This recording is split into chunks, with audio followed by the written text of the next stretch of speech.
Dije, Dios mío, ¿verdad? ¿Cómo pueden llegar a esas conclusiones tan bárbaras y tan sacadas de contexto cuando realmente es otra perspectiva y otra cosa que por no estudiar precisamente las 70 semanas y las demás profecías de Apocalipsis y de Ezequiel y de Zacarías, se llegan a estas conclusiones erróneas para defender un punto y usar la Biblia como un escudo? Entonces, aquí en Daniel 9 se pone a orar Daniel y se hinca delante de Dios y comienza a pedirle a Dios la dirección.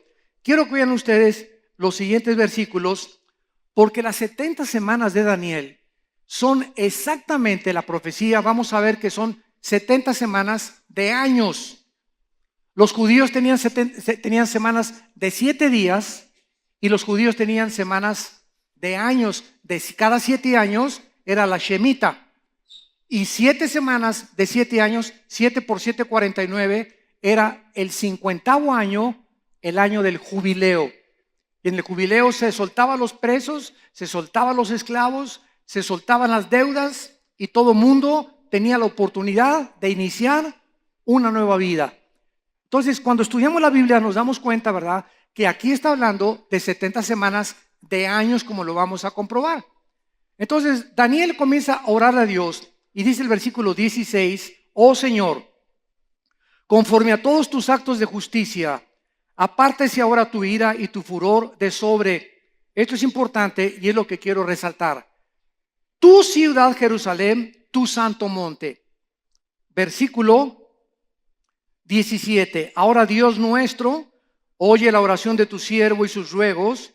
Haz que tu rostro resplandezca sobre tu santuario asolado, por amor del Señor. Versículo 18.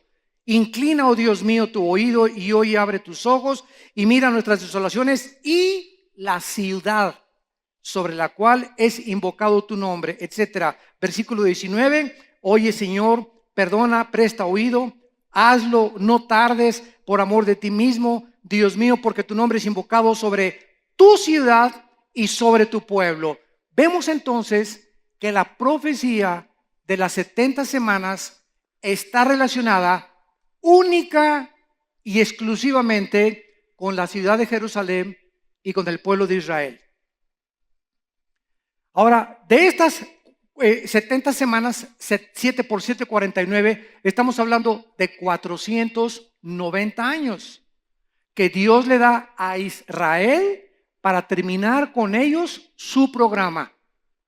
Vamos a ver también con calma que desde que se dio la orden de reconstruir Jerusalén, Nehemías capítulo 2, que fue marzo del año 445 antes de Cristo, síganme con cuidado, desde que Nehemías, el rey Jerjes de Persia, fue el que dio la orden de reconstruir Jerusalén, hasta el domingo de Ramos se cumplieron exacta y matemáticamente 483 años. Matemática y calculados cronológicamente, 483 años. Entonces, de repente, cuando Cristo entró a Jerusalén, se detuvo el reloj de Dios. Y entonces Cristo oró enfrente de Jerusalén y dijo estas palabras que todos ustedes conocen. Oh Jerusalén, Jerusalén, que matas a los profetas. Pero vendrá el día cuando digan, Baruch Hashem Adonai Eloheinu. Bendito el que viene en el nombre del Señor. Entonces, cuando crucifican a Cristo, se quedaron en 483 años. Y entonces Dios, se interrumpe el programa de Dios y entra la iglesia en el día de Pentecostés, donde ya no hay judío, ni griego, ni gentil, sino que de Pentecostés hasta nuestros días, la iglesia entra para ser injertada, Romanos 11, en el olivo natural que es Israel o Jerusalén, y la iglesia ahora recibe las bendiciones de Abraham que eran para los judíos. Y esto en Gálatas capítulo 3 podemos estudiarlo, donde el que es hijo de Dios y por la fe es hijo de Abraham. Y las bendiciones que Dios y las promesas que Dios le dio a Abraham nos corresponden ahora a nosotros. Pero esto, qué importante es, no quiere decir de ninguna manera que Dios terminó con Israel. Porque hay una teología herética que se llama la teología del reemplazo, que la iglesia ha entrado a ocupar y a tomar la nación de Israel, y es porque estas personas que hablan de esta manera no han leído Romanos 9, Romanos 10 y Romanos 11. 3 capítulos del libro de Romanos, que es la constitución de los cristianos, el libro de Romanos. 3 capítulos nos dice que Dios no ha desechado a Israel y que va a cumplir lo que les prometió. Para que lo puedan entender en el idioma del soccer y del fútbol, ¿verdad? Iba ganando, ¿verdad? El América, y de repente perdió el América y Dios mete a toda la banca. Y entonces los que estaban en el partido se van a la banca, y ahorita Israel está a la banca y la iglesia ha entrado al partido. No estamos en el campo de batalla la iglesia ahorita. Israel está ahí en la banca, pero cuando el arrebatamiento Cristo venga por nosotros y nos saque del mundo, la última semana que falta de 7 años son los 7 años de la tribulación. Entonces ya van ustedes profundizando en la escatología bíblica, en las profecías bíblicas. Estos 7 años de la tribulación es imposible que la iglesia se encuentre ahí.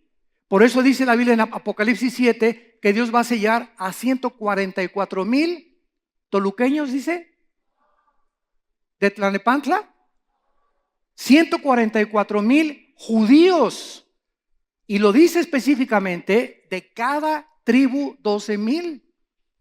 Esto significa, ¿verdad?, que ahorita hay judíos por todo el mundo. Hay judíos mexicanos, hay judíos italianos, judíos costarricenses, judíos franceses, hay judíos negritos también en África que son judíos sin que lo sepan, porque las 10 tribus en el año 700 antes de Cristo fueron llevadas a Siria, fue el primer exilio y se perdieron en la diáspora.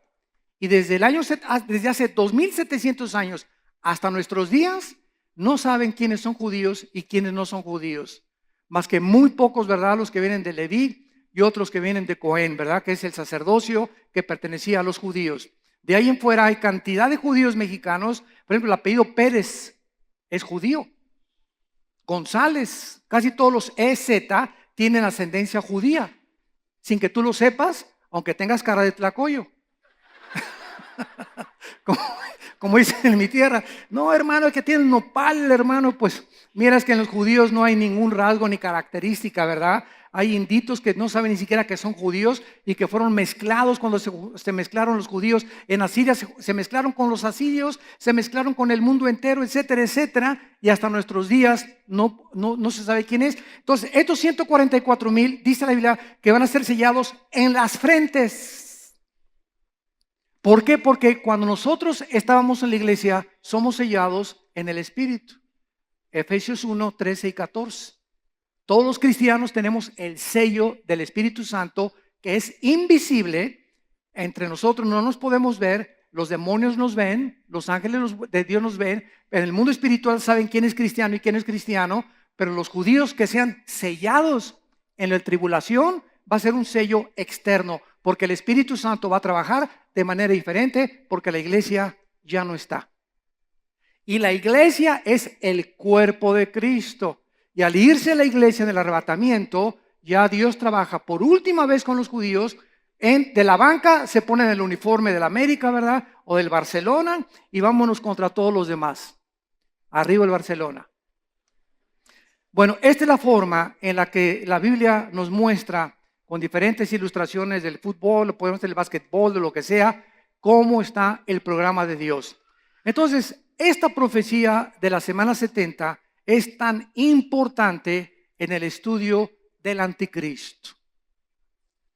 Porque al no conocerla, hemos oído, pues el príncipe Felipe de España es el anticristo. O antes decían que su papá, el rey Juan Carlos, que al Papa también, que es el anticristo. Ahora hasta el pobre de Obama ya también le ponen que es el anticristo.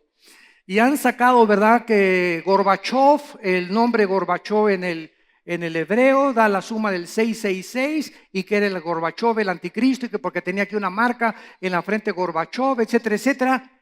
Y estamos llenos de especulaciones por no conocer las profecías de la Biblia y principalmente no entender las 70 semanas de Daniel. Y tenemos que comenzar con el anticristo porque es muy importante, ya que Daniel y el Apocalipsis son, se podría decir, Daniel es el Apocalipsis del Antiguo Testamento.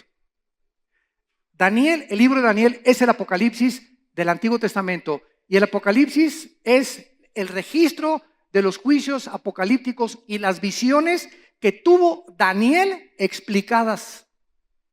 Entonces, si alguien quiere enseñar Apocalipsis o estudiar Apocalipsis sin conocer Daniel, vas a inventar pues que los 10 cuernos son esto y que los 10 espíritus son esto, que los 7 espíritus, y por eso hay sectas como los testigos de Jehová, adventismo, mormonismo, ciencia cristiana, unitarismo, que son, ¿verdad?, movimientos religiosos que se han formado a través de sacar de la Biblia un texto fuera del contexto para convertirlo en un pretexto. Entonces, si la Biblia es una unidad, la suma de tu palabra, dice los Salmos 119, es la verdad. Y si no ponemos todas las partes de la Biblia juntas, el rompecabezas, tenemos una pieza acá y nos falta una pieza. Y no puedo interpretar que esta pieza sean las piernas del caballo, a lo mejor puede ser la cola o puede ser la pata o puede ser la pata de un chivo y no es la del caballo, porque no tengo la otra pierna, la otra pieza que me dice por las pezuñas que no es la de un puerco sino la de un caballo, como un ejemplo, ¿no? Entonces no podemos armar doctrinas en la Biblia sin tener las demás piezas de los demás libros de la Biblia. Por eso Dios le habló de una forma a Pablo, de otra forma a Juan, a Santiago, a Judas, a Pedro, a Jeremías, a Ezequiel, a Zacarías. Ninguno de ellos tenía todo el horizonte de la verdad. Todos tenían una parte, el otro tenía otra cosa, el otro tenía otra cosa, el otro tenía otra cosa, y las ponemos todas juntas y tenemos ya la conformidad de un cuadro perfecto para entender lo que Dios nos quiere decir. Y finalmente, como ejemplo, Pablo. Pablo fue el único hombre, el único apóstol de los 12 apóstoles a quien se le reveló el arrebatamiento de la iglesia.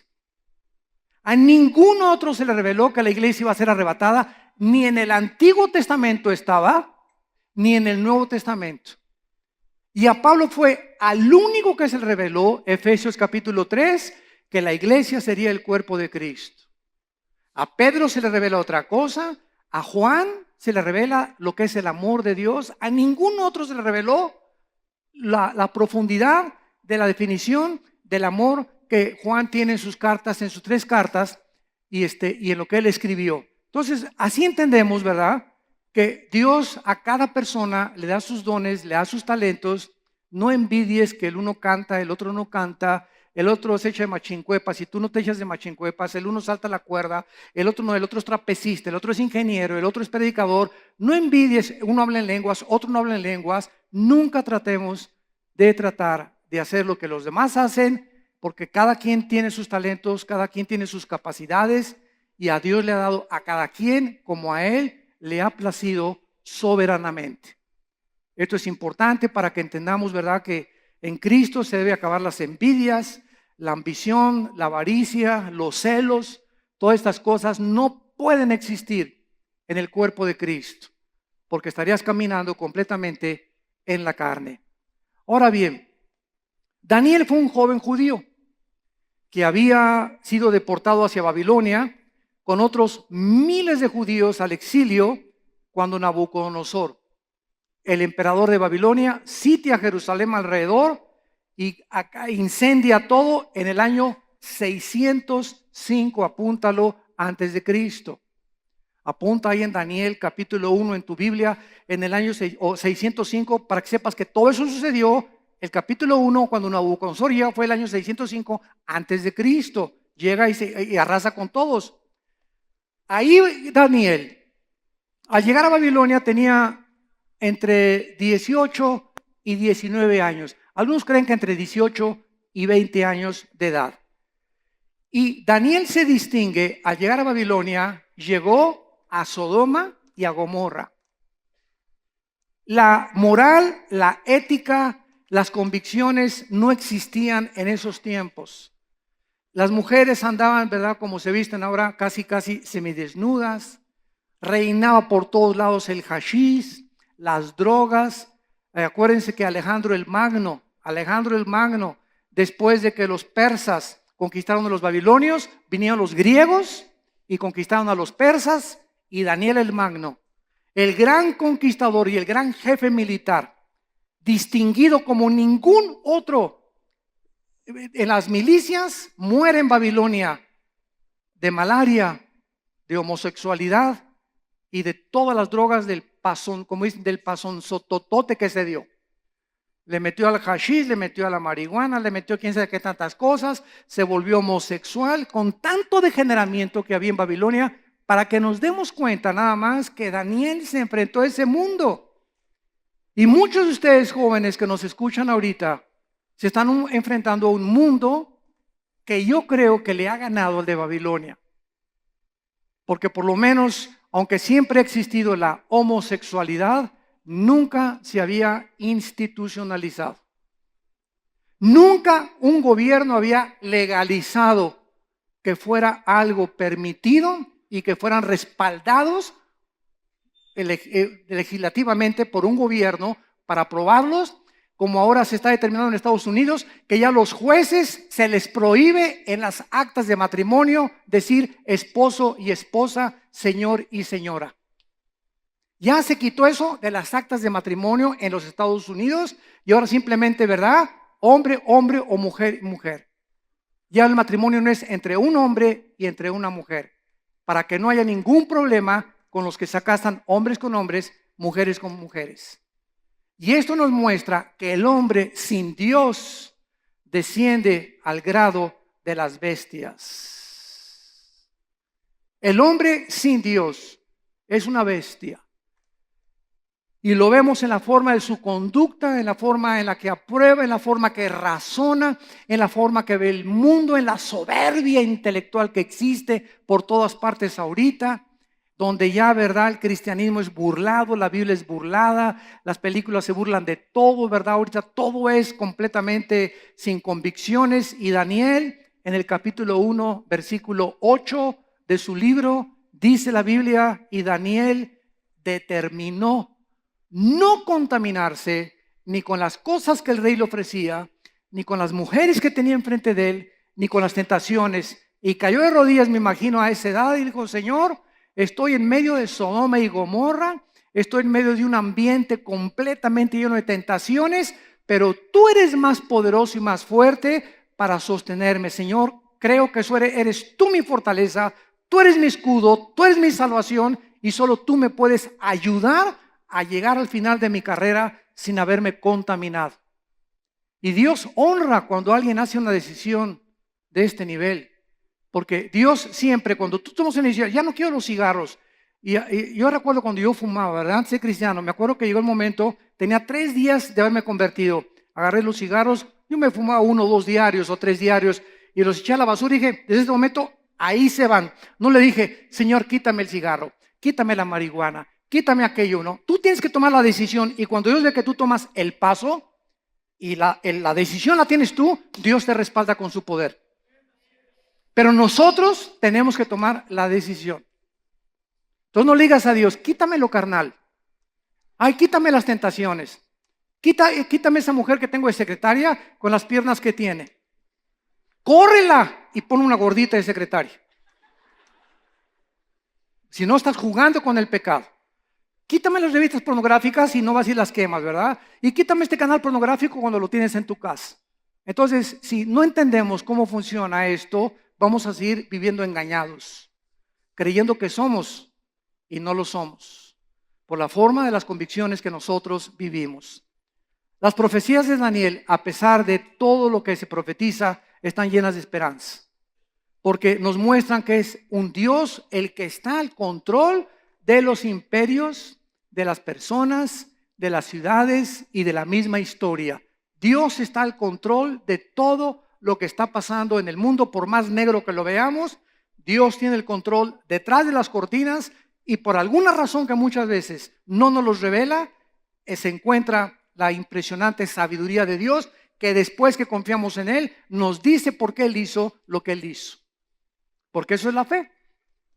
¿Qué es la fe? confiar y creer que lo que Dios dice es verdad, aunque no lo vea, aunque no lo entienda y aunque no lo pueda experimentar. La fe es la certeza de lo que se espera, la convicción de lo que no se ve. Dios pues provee un tiempo a Daniel al darle esta profecía específico para la nación de Israel. Y el reloj profético comienza su cuenta regresiva de Dios cuando fue dada la orden, como lo vamos a ver ahorita, para la reconstrucción de la ciudad de Jerusalén después de la destrucción de Babilonia. Veamos rápidamente entonces la introducción de este versículo o versículos que nos hablan de esta profecía, comenzando en el versículo 24. Y dice así, Daniel 9, 24 en adelante. 70 semanas están determinadas sobre tu pueblo y sobre tu santa ciudad. ¿Cuánto es 7 por 7? Si son semanas de años, ¿cuántos son? 490 años. 7 por 7, 49. 490 años, Daniel. Faltan para que todo mi programa con Jerusalén y con el pueblo de Israel se cumpla. Ya vimos nosotros que los primeros 483 años se cumplieron en el Domingo de Ramos cuando Cristo entró en un burrito. Y hay un periodo que falta, que es el de los 7 años, que se va a volver a iniciar la cuenta regresiva cuando el anticristo firme el tratado con Israel, y espero que en ese momento nosotros ya no estemos aquí. El momento que oigamos que un hombre hace un tratado de paz entre los árabes y entre los judíos por 7 años, es el anticristo. No es el que están haciendo ahorita con Irán, es entre los árabes y los judíos. 70 semanas están determinadas, decretadas. Escuchen esto, sobre tu pueblo, o sea, sobre Israel y sobre Jerusalén, que es la santa ciudad. Para terminar, 1, la prevaricación. 2, poner fin al pecado. 3, expiar la iniquidad. 4, traer la justicia perdurable. 5, sellar la visión y la profecía. 6, ungir al santo de los santos. 6 profecías no se han cumplido con la nación de Israel ni con los judíos. Y hasta que se cumplan estas 6 profecías, Jesucristo no va a regresar al mundo. Se tienen que cumplir en Israel y con el pueblo judío y con la ciudad de Jerusalén. Versículo 25.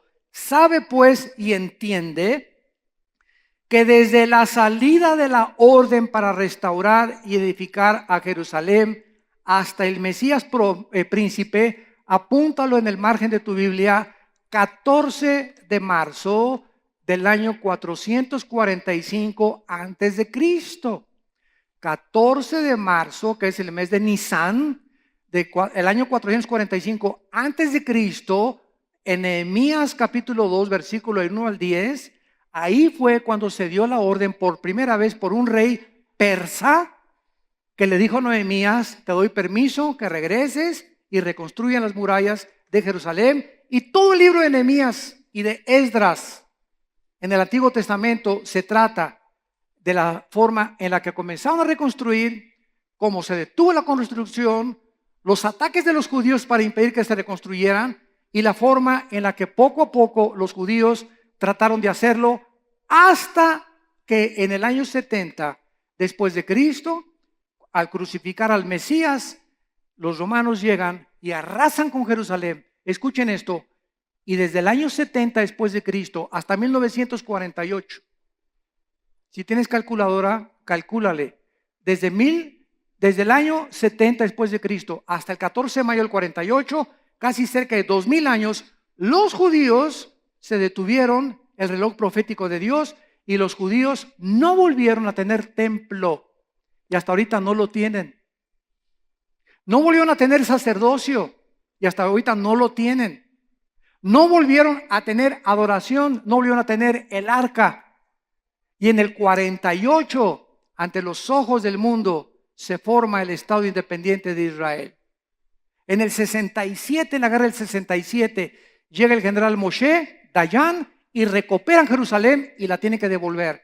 La parte occidental y la parte oriental se quedan ellos con una parte que es el Muro de los Lamentos en manos de los musulmanes.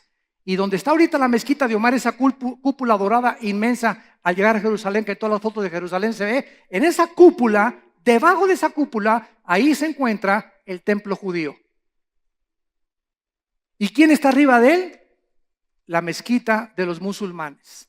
Ahora entienden ustedes por qué los musulmanes, si los judíos ya les prohibieron ni siquiera acercarse a la cúpula de la roca, o a la mezquita dorada, o al domo, como también le dicen, porque para los musulmanes es un lugar sagrado. Y los musulmanes levantaron esa mezquita en el año 600 después de Cristo. Entre el año 600 más o menos, por uno de los califas, Omar se llamaba, y lo pusieron arriba del templo judío como un juicio de Dios. Y no es hasta que los judíos regresen a el lugar donde tenían su templo y lo reconstruyan que el anticristo va a aparecer en el mundo. Entonces, ahorita, ¿cuál es la solución? ¿Cómo pueden los judíos ahorita sacar a los musulmanes sin que se arme una guerra santa? Imposible.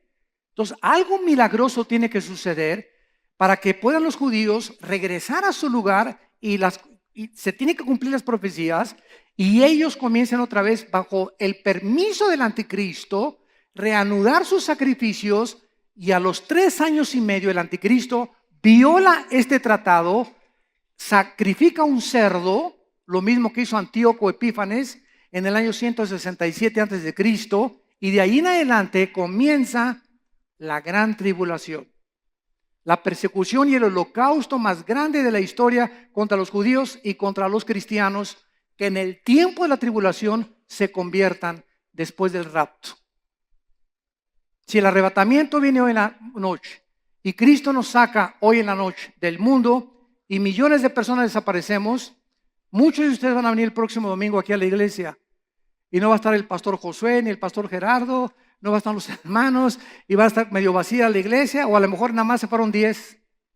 Ojalá no, ¿verdad? No, yo creo que hay más aquí que son de veras.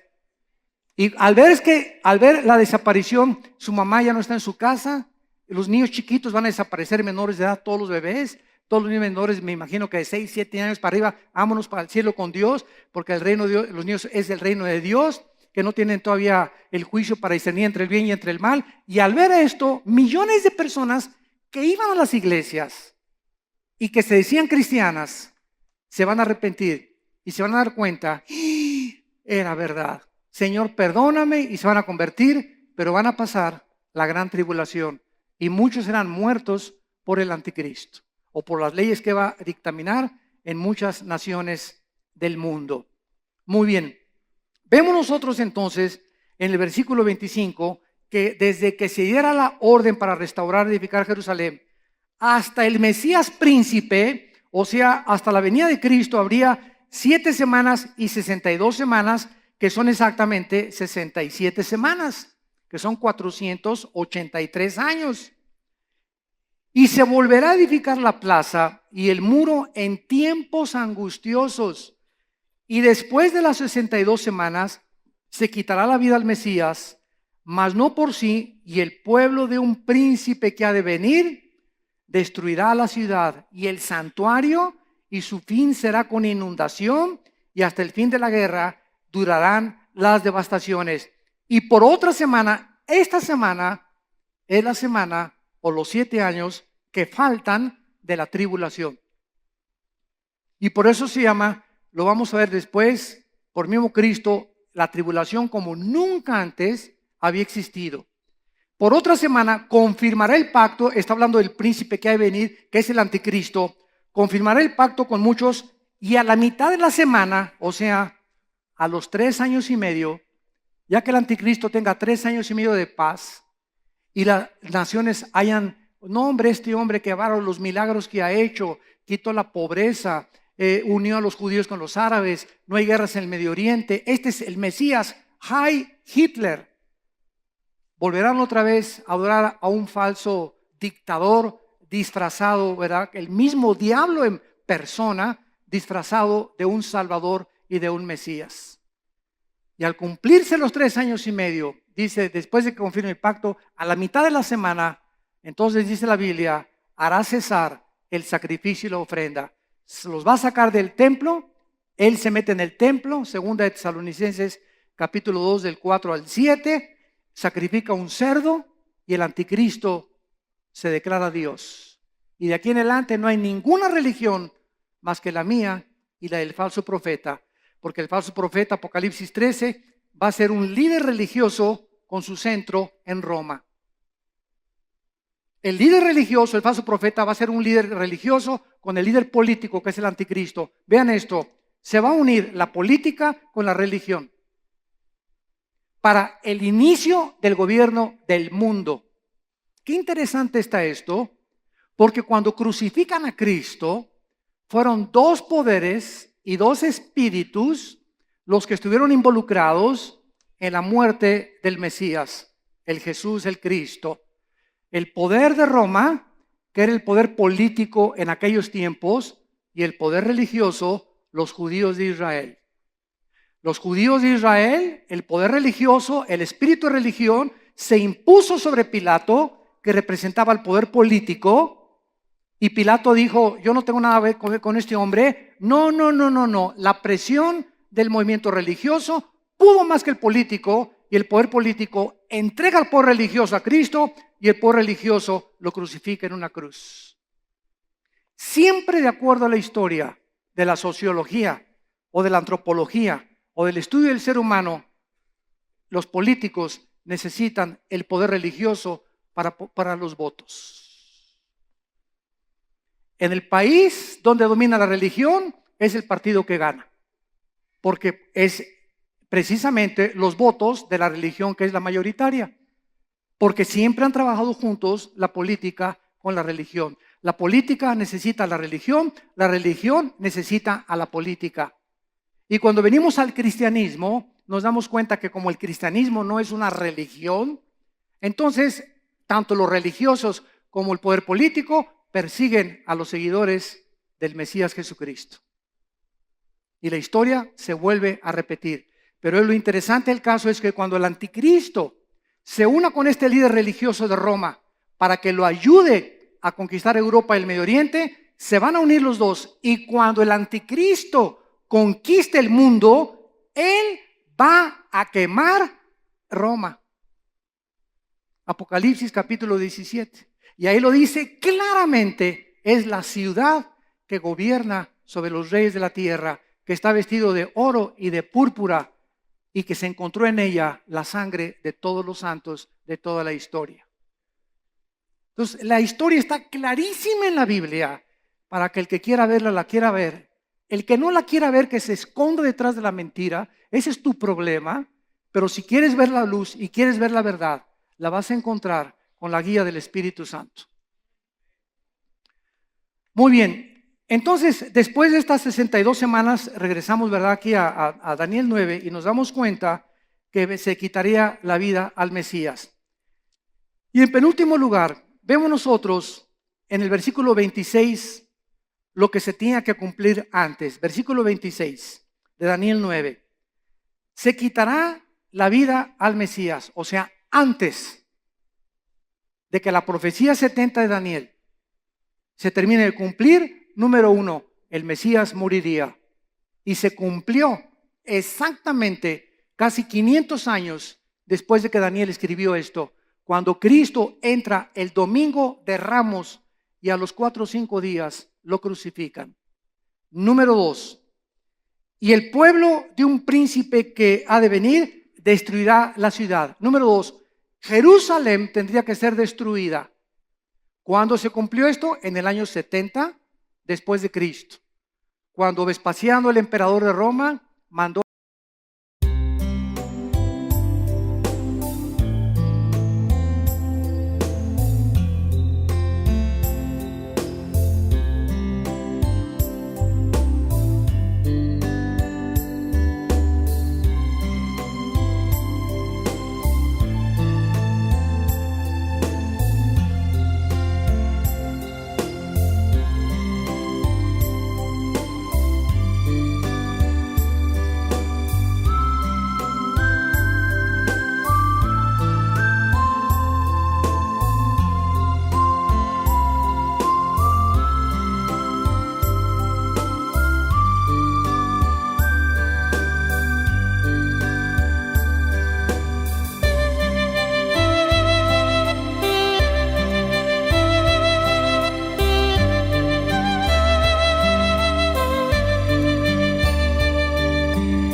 maze of neon dreams, I wander through the night, lost in a sea of stars where your whispers take flight.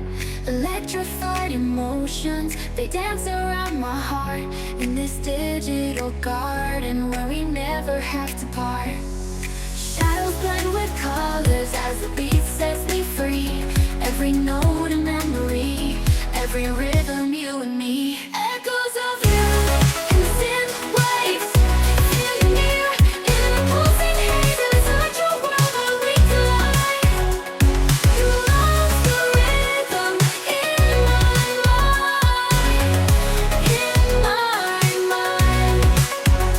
With the glow of city lights, our shadows intertwine in this kaleidoscope of love where the past and future align. With every step I take, I feel your presence strong, and this digital symphony where our hearts belong. Shadows blend with colors as the beat sets me free.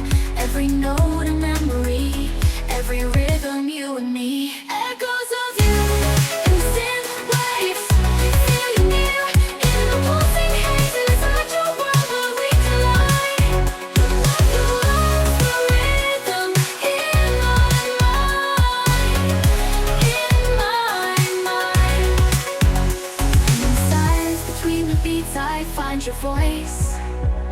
In the flicker of the lights I see your choice. Together in this dream we'll never fade. In the echoes of our love we'll always stay.